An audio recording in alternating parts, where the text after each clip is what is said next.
everyone. So welcome to Rainforest.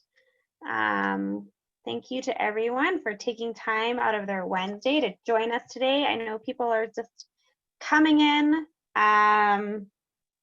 Sometimes it just takes a few minutes for everyone's Zoom to load when they click on the link. So we're just giving a few more minutes for everyone to run in here to the meeting. Mark, watch out. There are cyclists behind you. Don't let them run you over. Good to see your face. We haven't seen you for a while. So wonderful. Thanks. Perfect. Okay. So my name is Courtney. I am one of the co-community managers here in Calgary for Rainforest. To my left on the screen, I have no idea where she is for you. It's Bridget. She's our other co-community manager here in Calgary. And then some of the Edmonton group is here. I see Lan. I thought I saw Gail. I've changed screens. I have no idea who else is here. Usually Aaron's here.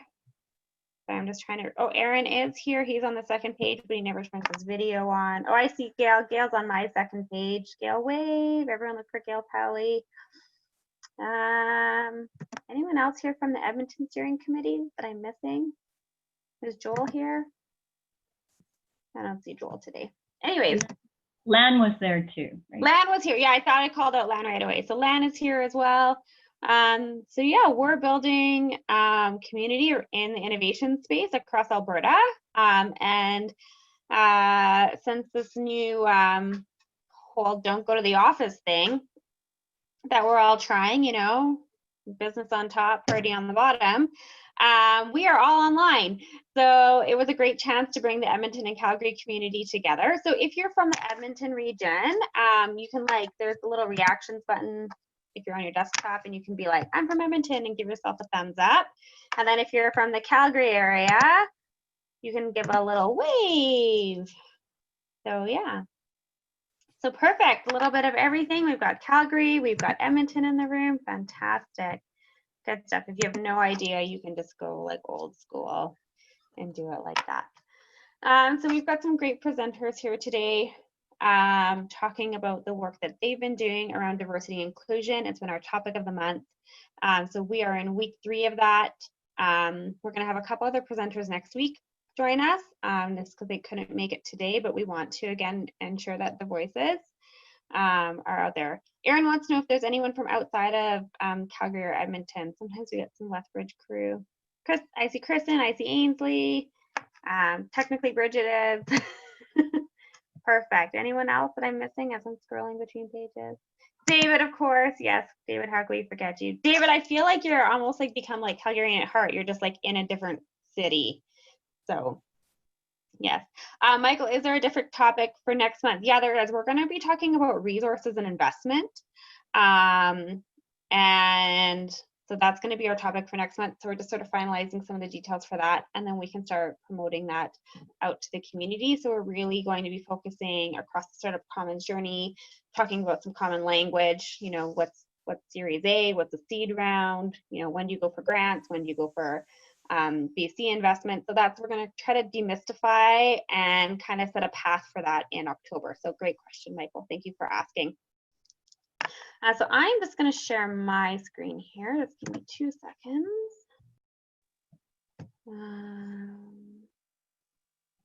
To click all the right buttons. All right.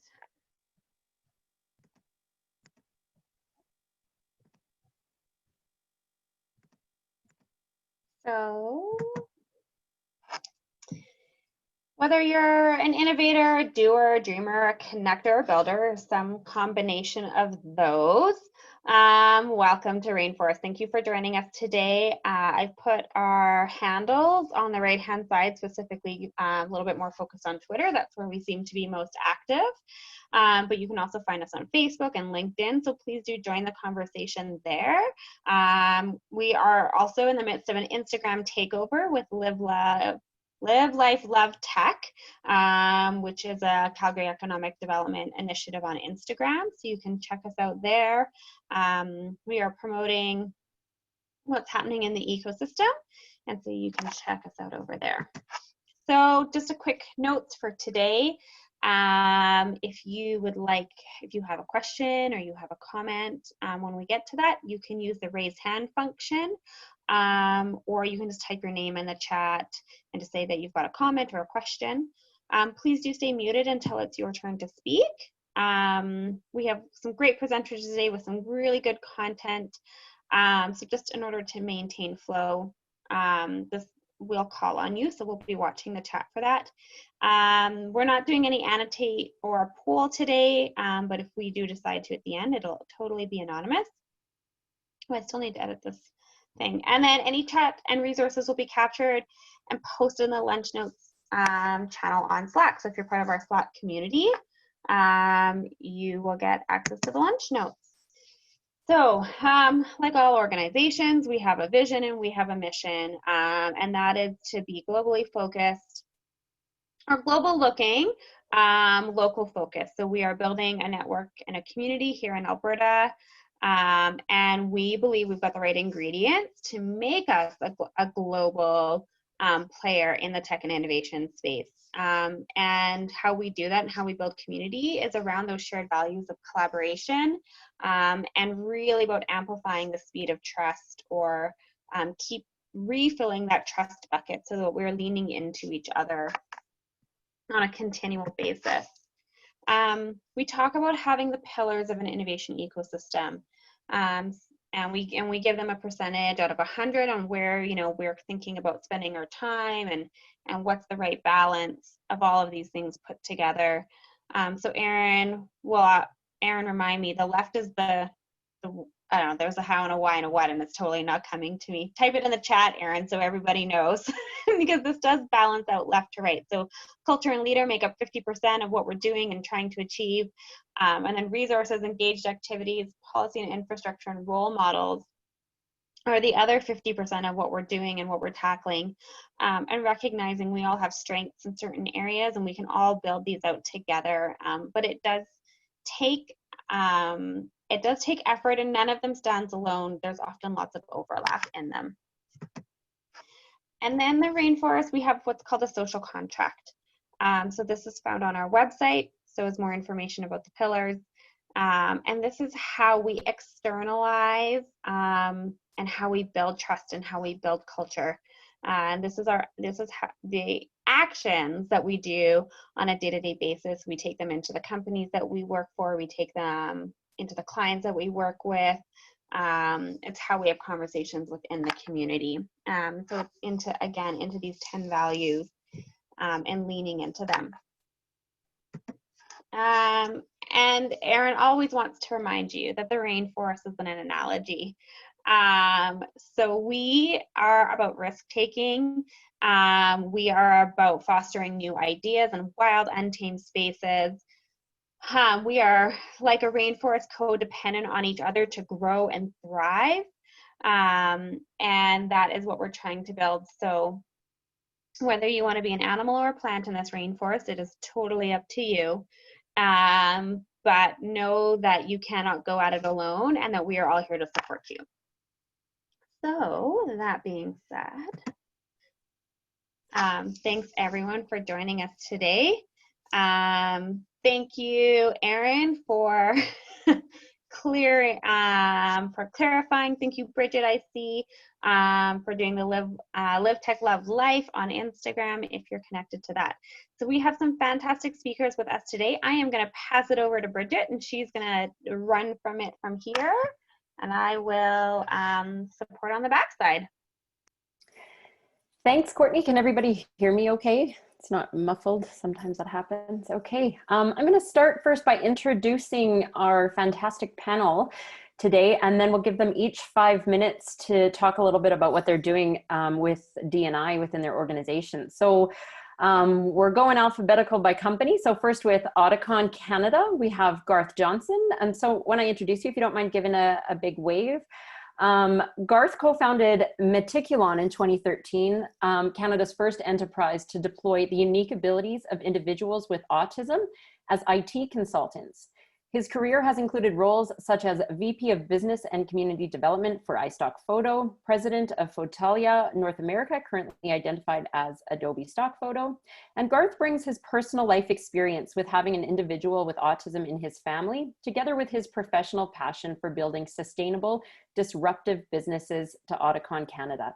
His passion and dream is to help foster a world where people with diverse abilities are fully integrated into all levels of society, experiencing life to the fullest.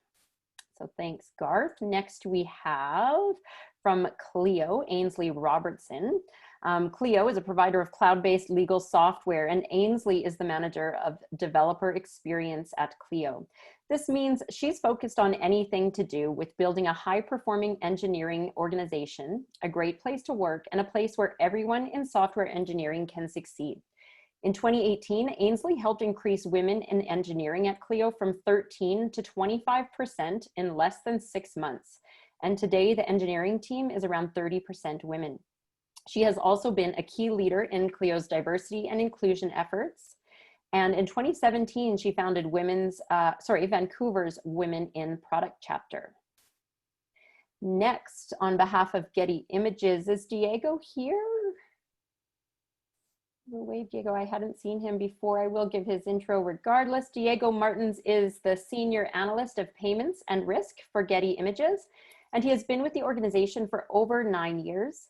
He is currently part of Getty's Global Advisory Committee, whose mission is to advise leadership on key issues from local offices and regional, and to audit the company's D&I efforts in 5 priority areas. These include space, content, culture, hiring and retention, and compensation and benefits.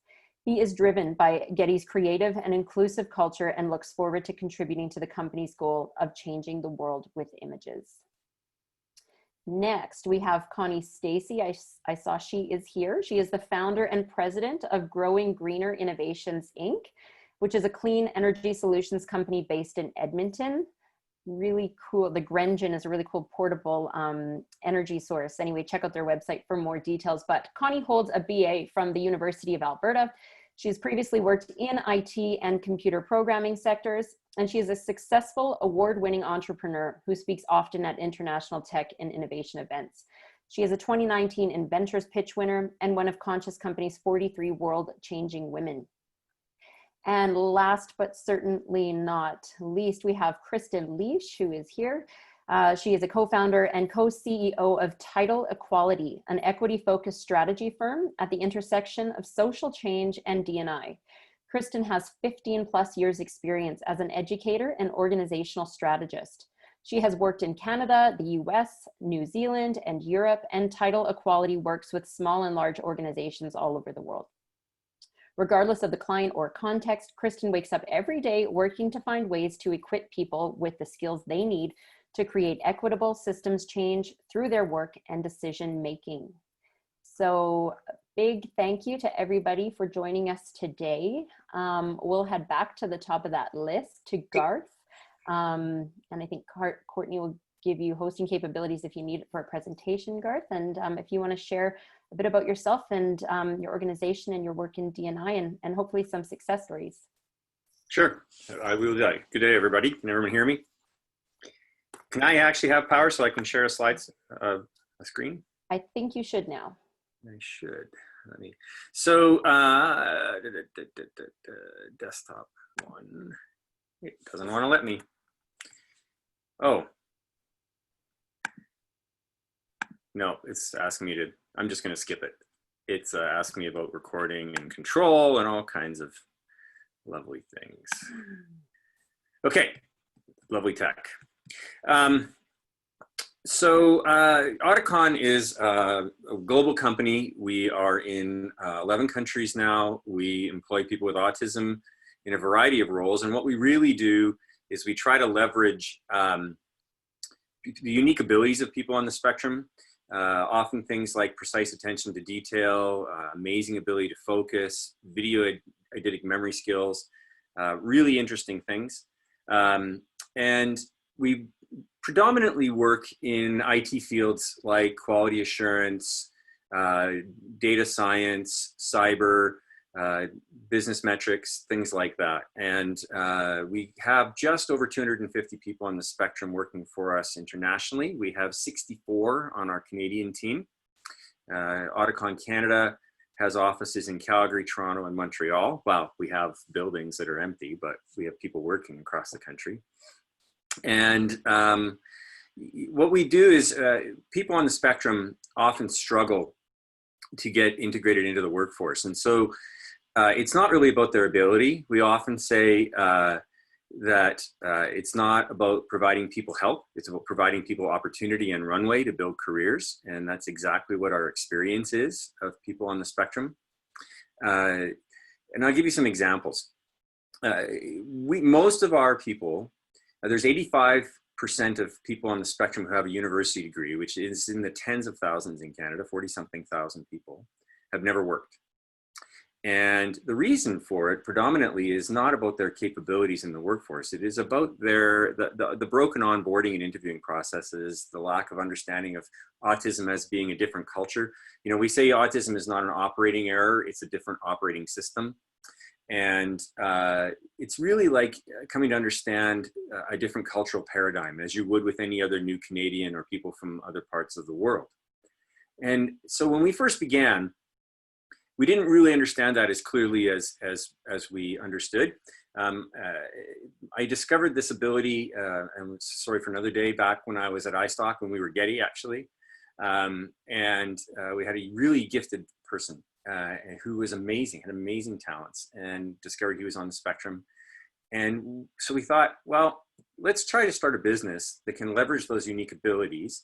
And, you know, the Web 2.0 culture we had at iStock and Fotolia really fit people on the spectrum, but not so much corporate Calgary. So we decided to start a consulting business where people could just come and work for us and they didn't have to worry about things like onboarding and socialization, other things that for some people on the spectrum, and please understand today that I'm speaking broadly. The spectrum is exactly that. My son, who's on the spectrum, is a mid-level functioning person who would never work for Auticon, but who is amazing working in community gardens and has a great contribution there. So when I make references here today about autism, please understand that I'm speaking about a very narrow bandwidth. We went into our first interview and we were placing our person in a QA role, doing some SCADA programming QA. And we said to the interviewers, please don't ask our people soft questions because you will get hard answers. And second question out of the door was, why should we hire you over the other consultants that we're considering for this position? And before I could say anything, our consultant says, that is an unfair question. I don't know who the other consultants are you're considering. If you give me a copy of their resume and tell me about their work history, I will give you an assessment as to whether or not I am the ideal candidate for this role. The faces of the people on the other side of the table were blank. It was super clear. They didn't understand. And I said to our colleague, what they want you to explain is why you're going to be the best at this job. And he said, well, why didn't they ask me that? And so come to the end of the interview, HR person says, you know, I'm not really sure he's a cultural fit. And he said, try him. So during the interview, they had said to him, the most we've ever been able to debug in a day is 9 units. Do you think someday you'll get to 9 units? And this is a person with 2 degrees, never had a job, and said, actually, I think there's an error, there's some problems in your system, and I think we can do much better than 9 units in a day. And I'd like to talk to who wrote your manuals, because that's a part of our process is to onboard people. And I'd like, you know, to talk to them about it because I think there's efficiencies we can create. And the person on the other side of the table said, well, I did. And he said, well, excellent, we'll be working together and we can improve this.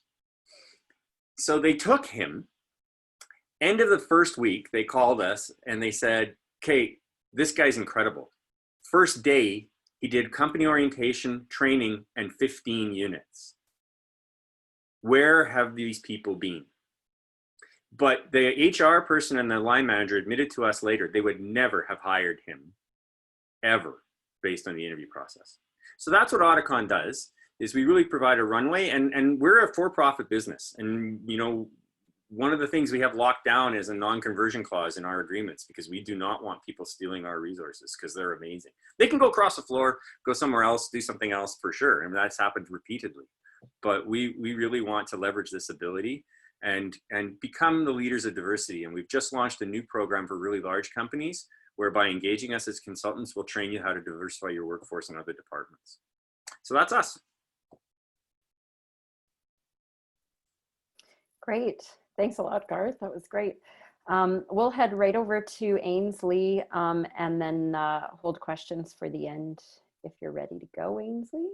Yeah, I'm just making her co. And just a reminder for all of our presenters today, please put after you're done presenting, please put your contact information, like your company contact information into the chat, so then we have that captured and people can find you.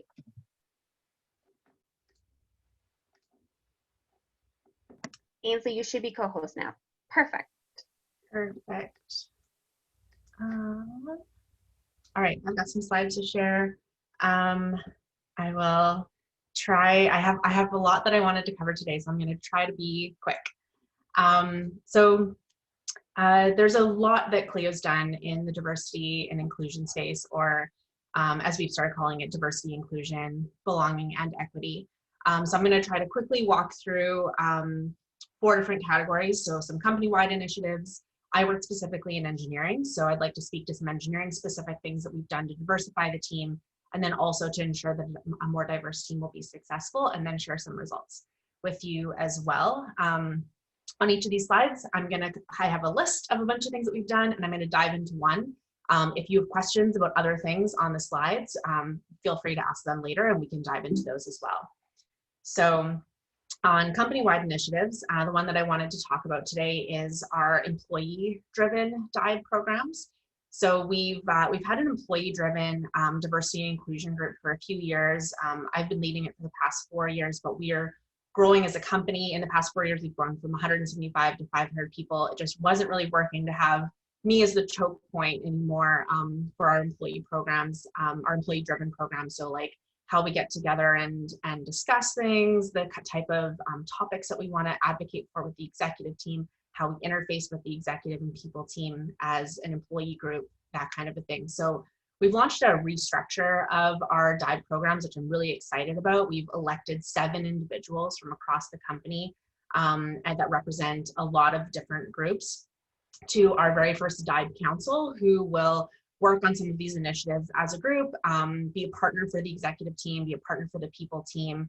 They're also going to launch our DIVE discussion group, which will be every couple of months an opportunity for anyone across Clio to come and engage in a diversity and inclusion topic, dive in a little bit deeper, explore how their thoughts around it, learn from others. And we're also launching an ERG program for ERG is employee resource groups. So for affinity groups, for groups of people who share a marginalized status, for example, like women at Clio or queer people at Clio or people with disabilities, things like that.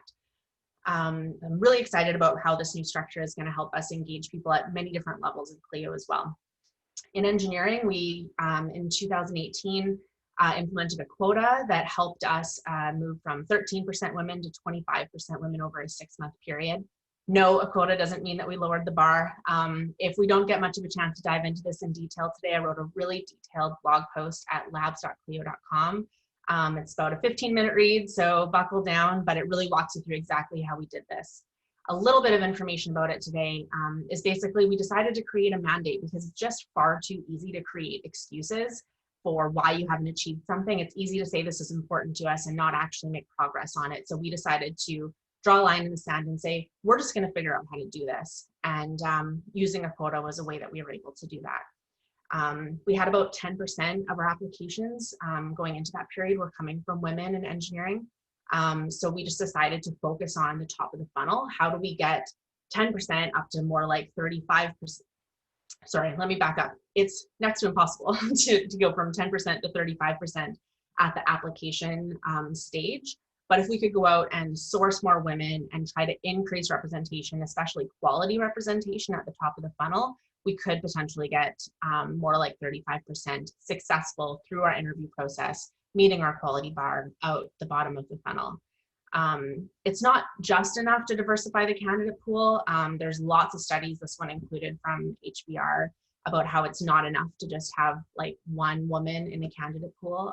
It's enough if you want to make yourself feel good and say that you're doing something. It's not enough to make meaningful change in the makeup of a team. This is the blog post on Clio Labs. It has a ton more detail about how we did this, and I'd be happy to answer more questions and get into more of the mechanics in our Q&A period. Once those women arrived, it was really important that we were going to be ready to set them up for success. Early in the year, I sat down with every woman across the department to find out what challenges do you think you're going to face as you pursue your goals this year. And overwhelmingly, I heard back that they were worried about their confidence. So we set up coaching circles we have a full-time in-house performance coach at Clio. I couldn't send like every woman to her to talk about confidence, but instead we set them up in groups of 5 or 6 to coach each other and get coaching from Katie, our internal coach, around confidence. And by the end of that year, when I did a post survey, I didn't hear women talking about confidence anymore. I did another round of one-on-ones this year. I don't hear women talking about confidence anymore. So it's not to say that we've eradicated the problem of confidence, but I think that we've worked really hard to provide more tools, more resources, help women get better at combating that negative self-talk that can really affect their self-doubt and how they perform ultimately.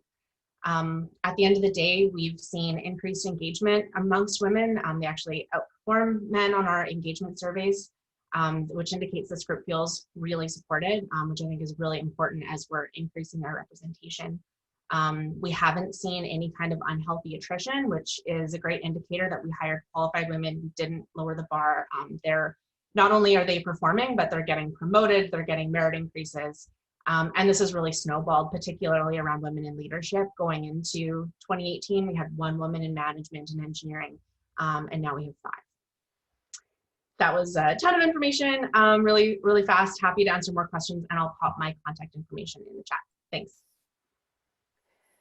Thanks a lot, Ainsley. I threw your blog in there as well, if anybody wants to link to that. That's amazing work. Thanks for sharing. And now we will switch over to Diego from Getty. Hello, everybody. Let me see if I can share my screen. Doesn't seem that I can. I do have your presentation if you can't. Okay, Kearney saying that we should probably wait for a second, I think. Oh, there we go. Okay, now go. Just it's taking me a list. I'm getting there. I'm getting there. Happening.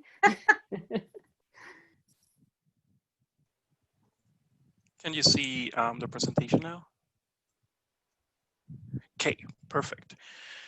So my name is Diego Martens, and I'm sorry you cannot see me. I don't know why my video is not working. So I guess you will have to imagine what it looked like. I've been working for Getty Images for almost 10 years, and I work in finance. So I'm a senior analyst of payments and risk. So my day-to-day job is to investigate fraud and to stop chargebacks from happening. So I will get into why I'm involved in D&I and how does that work for Getty Images as well. So I wanted to start a little bit with, I think Getty Images is pretty well known, but for those of you who are not familiar, we provide images for marketing, advertising, news, and editorial purposes. We have presence. We have sales in almost 200 countries, and we have almost 200,000 contributors around the world, meaning photographers. So as you can imagine, our D&I strategy, it's complex, just as it is complex, just as our organization is complex. So we have an external approach and also an internal approach. So we're trying to meet our customer needs by offering authentic and relevant imagery to the broader world. And internally, we're cultivating behaviors, practices, structures, and systems for all employees to thrive, and recruiting, retaining, and supporting a variety of perspectives, experiences, and talents necessary to deliver exceptional content.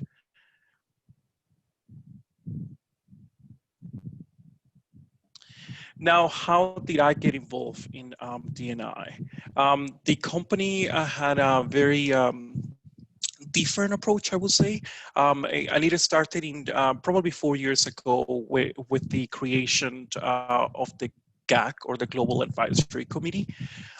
It's basically a group of employees. We're 19 right now around the world, and each of us represent an office within Getty Images. We're all passionate about D&I.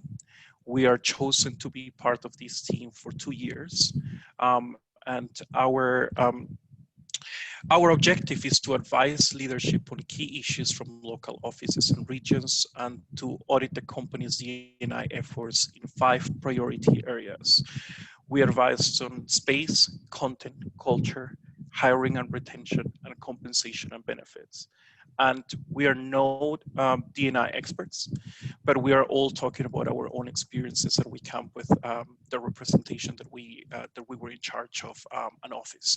In my case, I represent the Calgary office. Among other action items that the company has taken to address D&I, we have a couple of new company leadership principles. And these leadership principles are also part of our performance review every year. So in a way, everybody has to be in a way or another involved in D&I. The company also released some dismantling racism commitments. It's a very long document and it's mostly for internal use, although there are some items that are also for external purposes. We are reallocating resources to achieve significant improvement in candidate sourcing as well. We're constantly evaluating how we're spending our money. And there's a company-wide strategy on unconscious bias, anti-racism, respecting the workplace, and recently D&I 101.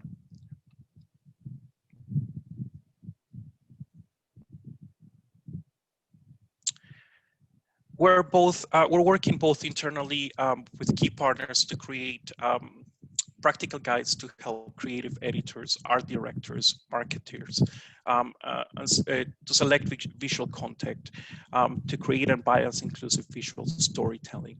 So this is an example of some of the collections that we have created that are very successful with our clients.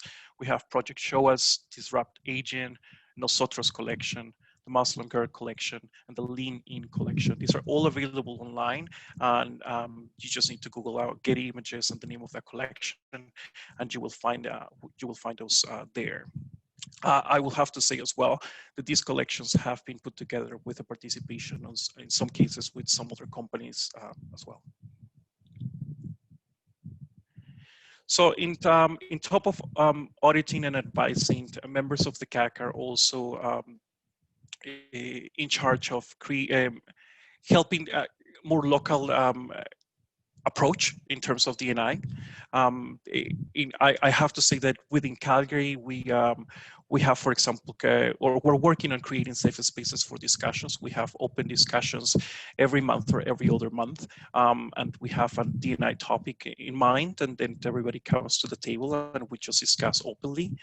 There's a lot of honesty, which I love, and I think that's probably the first step as well, to just hold a mirror and look at what we're doing right and wrong, and just discuss openly. So that's happening, and that just started probably 3 years ago, and a lot of great ideas and great conversations are happening now. Reevaluation and transformation of physical spaces. Very important as well, the implementation of universal bathrooms. We're also looking at our facilities, our buildings, if they are wheelchair accessible. There's now a checklist that we have created to make sure that we are thinking of everybody when we choose the proper facility for our company. And what I like to call representation in our calendars as well. Let me explain what that means. Basically, as you know, Pride is celebrated worldwide, for example, on a different month than in Calgary. Calgary is September. The reason why I was late to this meeting is because we were just finishing our workshop for LGBTQ 101, which went very well. Everybody was very excited about it. So we are really working with our local calendar to highlight the special events or D&I events. So not only, we're not thinking as a US company, but as a global company in terms of representation as well, which we believe is very important in everything we do. And that was it for me. Great, thanks for sharing, Diego. Some great, you know, things that, some good examples of tactics you can do immediately within organizations. So that's great. We're going to be moving over to, I believe, Connie. Are you ready to go, Connie? You are now the co-host, I see. We just need you to unmute.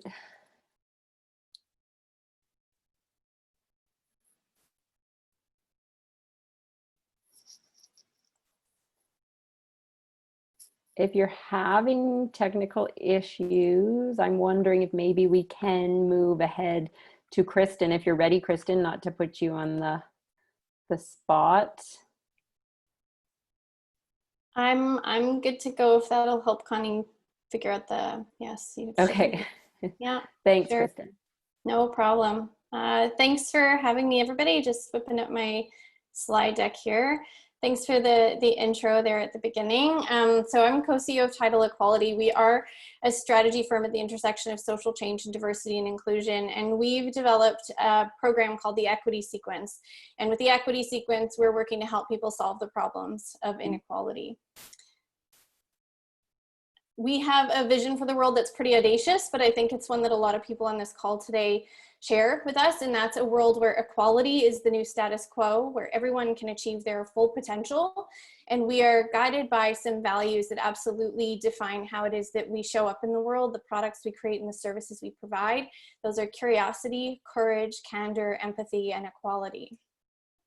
You've already heard a little bit about me, but the only really important thing besides those typical professional things are that my co-CEO and I show up every day really, really passionate about equipping people to change the way that they show up in the world in ways that help them create more equity and inclusion. So we serve a really broad range of individuals and entities across the globe. They look very different from day to day, but they have one thing in common, and that's that they are all either people or organizations who are guided by people who really care about solving the problems of inequality in whatever way they show up in those workplaces, in those communities, and those regions. And as you know, this comes as no surprise to any of us, just given both the current conversation and the state of the world, but the world is really waking up to and having conversations around problems of inequality. And recent research showed that that has really risen above actually even people's concerns for personal finance and health. So that's some recent stats there around the concern folks have for problems of inequality. And the other thing that's common across the people and organizations that we serve is that they're really kind of at a point where they're feeling frustrated by the pace or lack of pace of change and the types of solutions that they have felt have been available to them to date. And for those of you who are familiar with Title Equality, you'll know that we take a relatively provocative stance in just kind of sharing the research that we have on the types of interventions that exist in the world and their efficacy or lack thereof. And one of those is, for example, unconscious bias training and similar diversity trainings, which receive a whole lot of investment every year, up to the tune of $10 billion in the US. But there's really no evidence for that translating into equitable behavior or systemic equitable change, and in fact can lead to harmful backlash effects in a lot of scenarios. And the fact just is, according to the research, that unconscious bias training doesn't train the bias out of people or organizations. And this was a problem that we observed and that a lot of the people that we work with both feel and observe in their organizations. And this is just a quote from one of our equity sequence learners saying, I'm kind of tired of feeling like there's nothing tangible that I can do to make change through my work, decision making in my life to create greater equity. And it's for people like this that we have created the equity sequence. Very simply, the equity sequence is a practice. It's a set of 5 really simple questions that anyone can ask, regardless of rank, role, education level, what kind of exposure they've had to DE&I concepts at various points in their career or lives. And they can use them again and again as individuals or in groups and teams to actually expose, tackle, and transform the bias and discrimination that live in the systems and the processes and decisions around them. So sometimes that looks like how we design a content calendar. Sometimes it's how we create a sales pitch, how we create a business strategy, how, you know, you name it, it can be put in the crosshairs of the equity sequence for more equitable transformation. We train folks in equity sequence in 2 ways. We do live trainings in Zoom workshops, but we also have a gamified, self-paced online learning platform where we have folks from all around the world. They look like people who run rural theaters in northwestern states. They look like people who are bank managers in Switzerland. But again, the real thing that they have in common when they come to learn the equity sequence is they care about making the world a more equitable place. We're seeing some very exciting impact from people who are applying the equity sequence. And again, there's so much diversity in the context where people are applying the practice. I've got an example here from someone in disaster management who applied the equity sequence to a municipal disaster management plan, and they were able to see more people gain access to critical disaster management information and be included and bring to the table the types of information they needed to make that a really effective plan. We have lots of people in people functions, HR functions, using the equity sequence to transform things like how their flexible work policies are drafted and deployed, how their promotions practices are created, what their recruitment strategies look like. So we've got lots of people using it there to really good quantifiable results, both in increasing equity or diversity of hires, equity and promotions practices, and so on.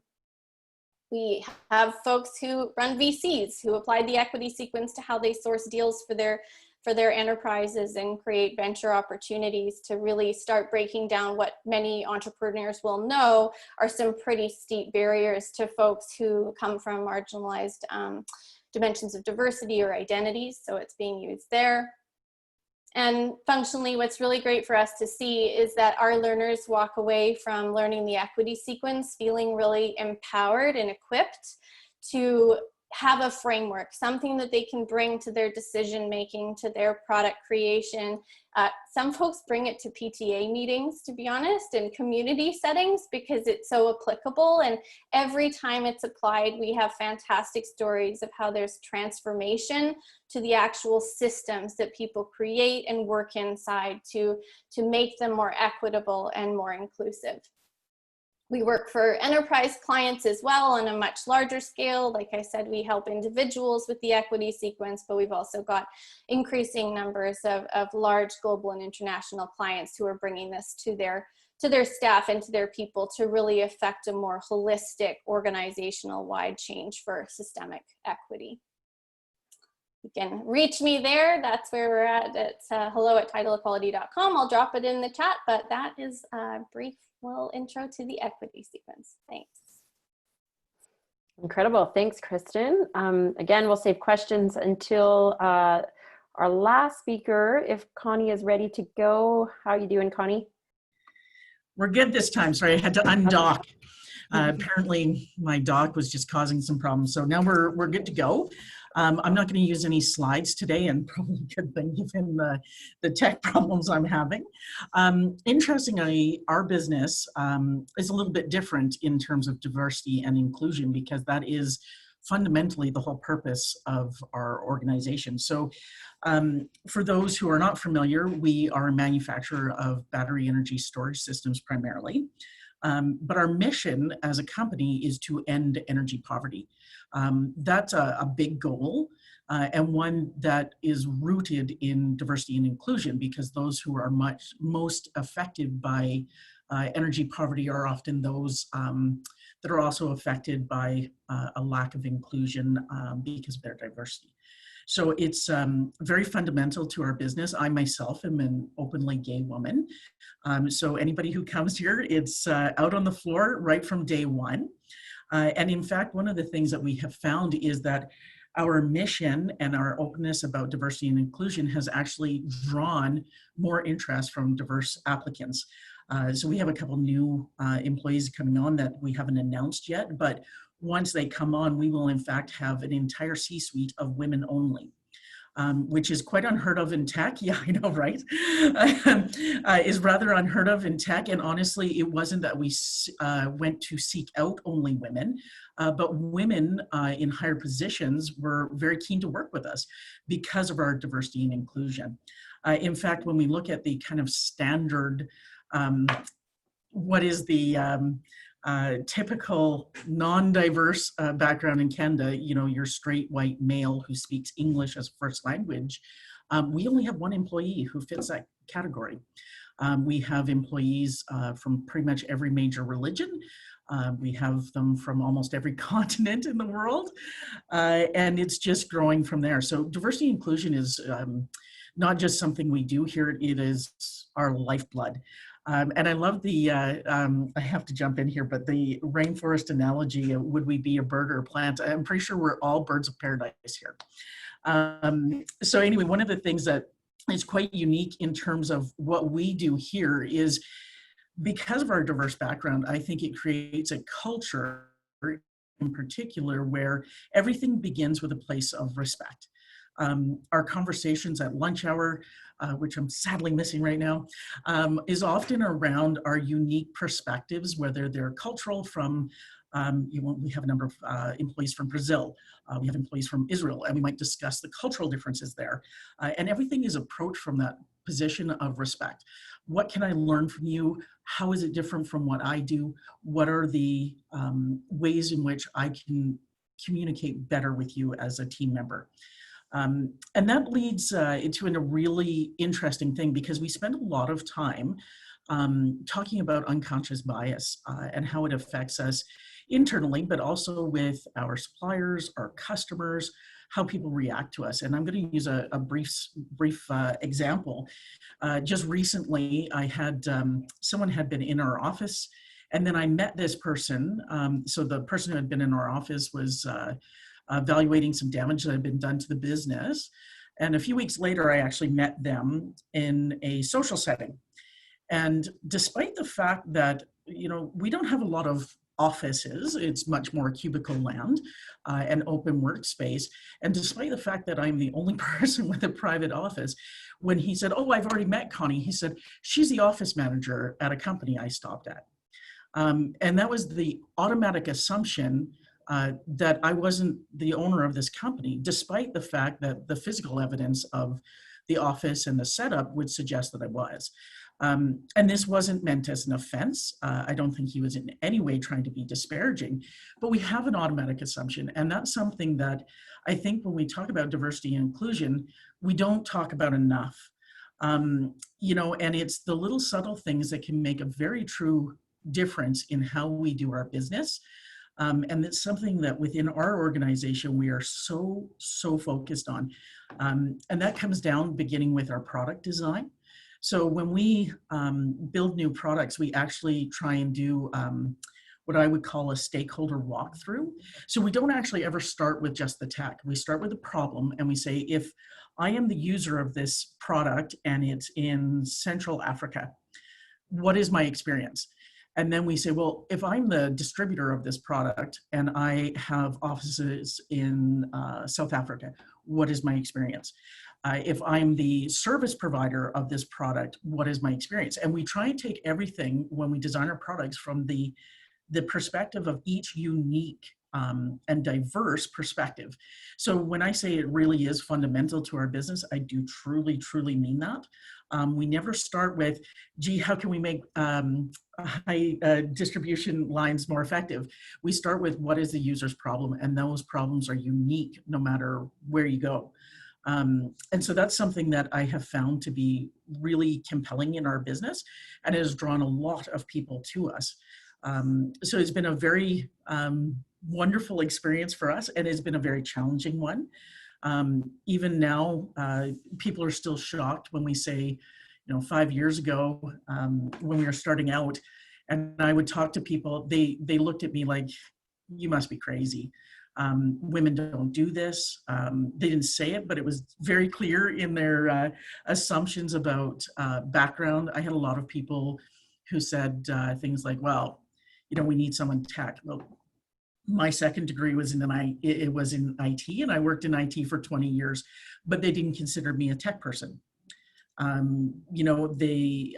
First assumptions of, well, I just can't see how there's innovation here. And I heard that a number of times. I heard statements of, I can't see how there's a market for your product. We build batteries. This is one of the biggest markets on the planet right now. But there was a lot of unconscious bias, and it's not to suggest that the people who made those comments were not supportive of us. But when we don't identify those things, we don't change them. So our company, it's not about creating diversity and inclusion. We already got that down. And it's something that is central to our business. Instead, our focus around diversity and inclusion is bringing it to everyone else. So it is truly, even as a manufacturer, the foundation of our business, and it's kind of what we do. So I think that's the best explanation I can provide. That's great. Thanks so much, Connie. You should have invited your lunchroom to lunch without lunch, and then you wouldn't have had to miss out. Great. So I just want to make a quick comment that Kristen Leash does have to head out right at the top of the hour. So if there are any questions for her in particular, if you could raise your hand or throw that in the chat ASAP, but we will try to wrap up at the top of the hour, but I'm sure some will linger at the end. But Courtney, do you have your finger on the pulse of questions here? Yeah, I see that Ruth Ann has one, and I see that Halette has one. Gary, I also see you have a job posting to announce today. Gary, can you just type it or whatever notes you have in the chat, and then we can also make sure it gets onto Slack. But we'll go to Ruth. Probably a little bit open. Basically lost my partner for 35 years, so I need a senior engineer. Fairly broad spectrum type. So anybody knows somebody? Okay, sounds good. Senior engineer. Gary, why don't you, if you're able to stay on a little longer, go ahead. Okay, so we're going to go to Ruth Ann and then Halette. Hi, thank you. Thank you for the great information today. Everybody's doing such great work in this realm, and it's does my heart good. My question was for Garth Johnson around at Auticon. I'm just wondering, I believe that people with disabilities or special abilities are a huge untapped resource in our work world. And I just wondered, how do you determine whether the people on the spectrum, autism spectrum, are suitable for the work that you're doing?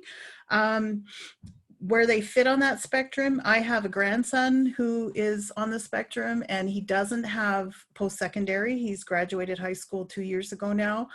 But video games are life for him. And if he could get plugged into some sort of an organization where he could even work on the creative process of that, it would be huge.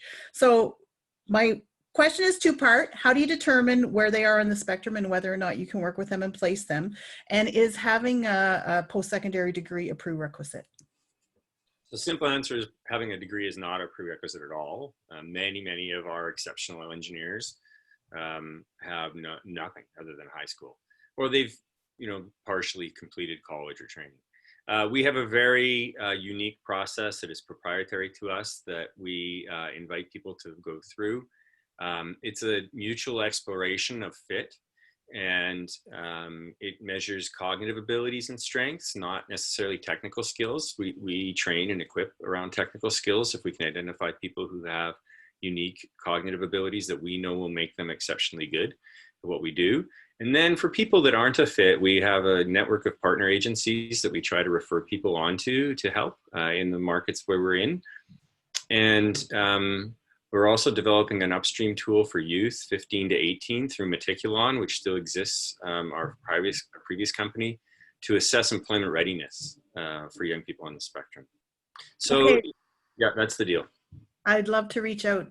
Sure, my email's in the chat, but yeah. Yeah. Thank you. You're welcome. Okay, thank you both. I think we lost Courtney, and so, but Helette, if you had a question? I am back. Oh, you're there. Hi.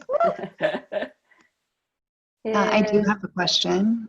This one's for Ainsley, if you guys are ready for it. And I just wanted to say thank you to all the speakers who've come in today and shared their perspective. It's great to hear what everyone's involved with.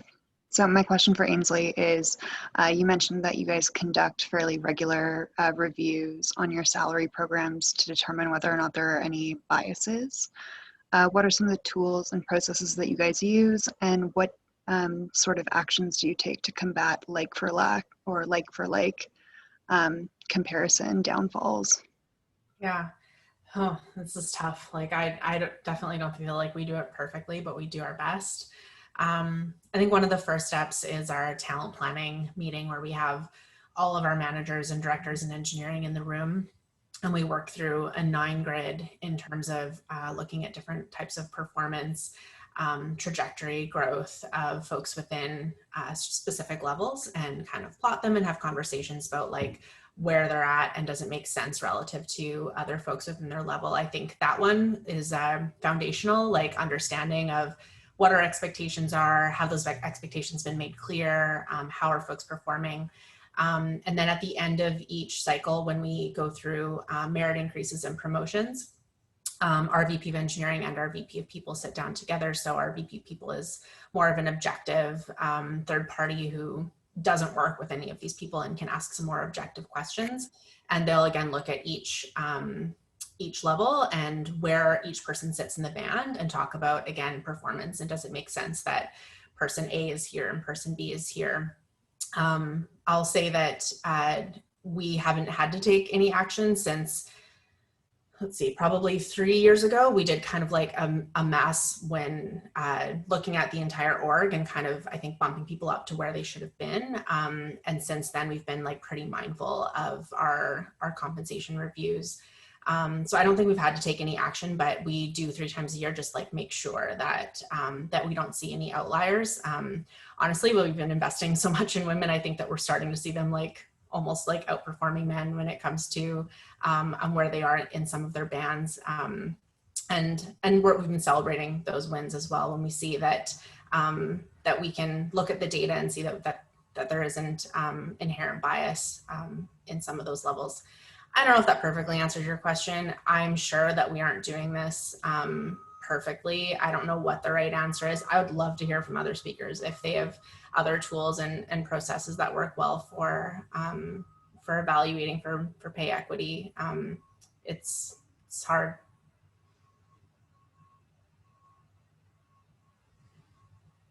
Awesome, thanks. Because I dropped off, I didn't know if there were any other questions in the chat. Bridget, do you see them? Yeah, I saw one from earlier, and if any of the other speakers do want to comment and follow up to Ainsley, feel free. But there was, I believe, a question from Michael, perhaps, around auditing tools. I'm just trying to find it. Michael Webster, anyone offer tools to assist in D&I audits? Yeah, I'm just building out my diversity and inclusion awareness and training program, but there are post and pre and post audits in that.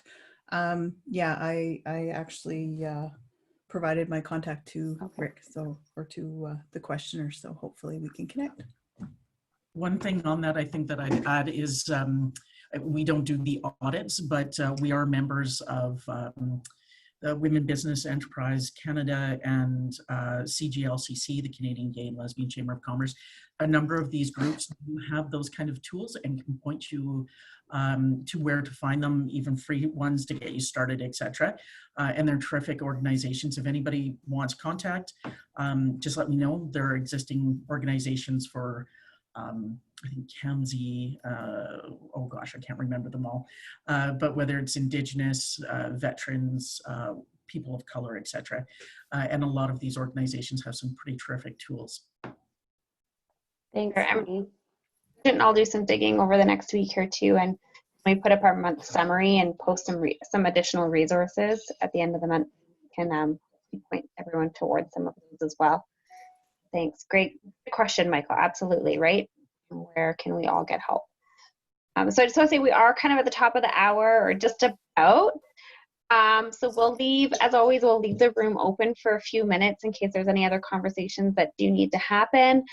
Thank you again to everyone for showing up today and participating in this conversation and being open to listening and learning along with all of us. Thank you so, so much. We will be back next week. We have hopefully a couple presenters next week and then just some open networking time. We are going to do some question prompts so we can continue to learn as a community and get to know each other as well. So a little bit about that next week. So yeah, from here on till about 1:10-ish, the room is open if anyone wants to say hello to each other. So please do that. And again, we'll capture the chat, clean it up, and post it in the lunch notes in Slack. Thanks for joining us today, everyone. Thanks, Courtney. That was great. Thanks all the guest speakers and panelists. That was awesome. I appreciate it. Yeah. And Al did remind you, take a listen to the podcast. Yes, of course. So